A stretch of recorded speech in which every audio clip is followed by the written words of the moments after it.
තරුණ කාලය කියන්නේ බොහොම පුංචි කාලයක් තියෙනවා.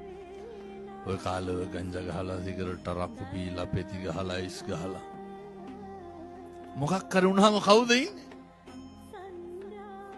මිනිස්සුන්ට මේක තේරෙන්නේ නැහැ. මම මේ ඕන තරම් බන්ධනාගාරවල බණවලට යනවා. පොලිස් සෝවැසි මහත්තුරු කියන හාමුදුරුවනේ හැමදාම අපදෙන්න දෙන්නේ කවුද? එක්ක අම්මා නැත්තම් තාත්තා නැත්තම් බිරිඳ ඔච්චරයි. එනකොට අහුවෙලා තියෙන්නේ යාළුවොත් එක්ක ඉන්නකොට. එක්ක අම්මා එක්ක තාත්තා එක්ක බිරිඳ. කොල්ලෙක් කියනවා මට මාතර ගිය මාසේ බන්ධනාගාරයට. හාමුදුරුවනේ පව් හොඳ දඩබ්බර කොල්ලෝ. මේක පෙරලන්න පුළුවන් ඒව.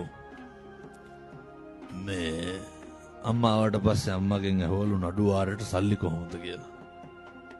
අම්මා කිව්වලු කරාම්පුතේ උගස් තියන්න ගියා. උගස් තිබ්බාම හම්බෙන ගාන මදි හින්දා සින්නට වික්ක කිව්වලු. කොල්ලා කියනවා හාමුදුරුවනේ එළියට ගිහින් කියන්න පිං සිද්ධ වෙයි. තරුණයොන්ට කියන්නලු අම්මා තාත්තා එක්ක බත් ටිකක් කාලා ගෙදර බුදිය ගන්න තියෙන වෙලාව එක එක එක්ක ගිහිල්ලා නැති වෙන්න එපාලු. අම්මා තාත්තා එක්ක බත් ටිකක් කාලා ගෙදර බුදිය ගන්න තියෙන වෙලාව මොකද අන්තිමේට මොකක් කරුණාම මොකෙක්වත් නැහැලු. කවුරුවත් නැහැ ඔය ඉන්න කවුරුවත් නැහැ පින්නතුනේ. මේක තේරෙන්නේ නැහැ. වලස් මුල්ලේ කොල්ලට අවුරුදු 19 දැන් අවුරුදු 6ක් 7ක් ඇති. පැලකට නැග්ග කොල්ලෝ බියර් බෝතල් එකක් අරගෙන බීලා බහිනකොට අන්තිමේට බැස්සේ අපේ පොඩි හාමුදුරු කෙනෙක්ගේ මල්ලි කෙනෙක්. කොල්ලා වැටුණා, සුසුම්නාව කැඩුණා, ඩැමේජ් වුණා. අදත් ගෙදර යනකොට අම්මා තමයි රෝද පුටුවේ තියාගෙන මුත්‍රා පටේ ගහගෙන තල්ලු දාන්නේ.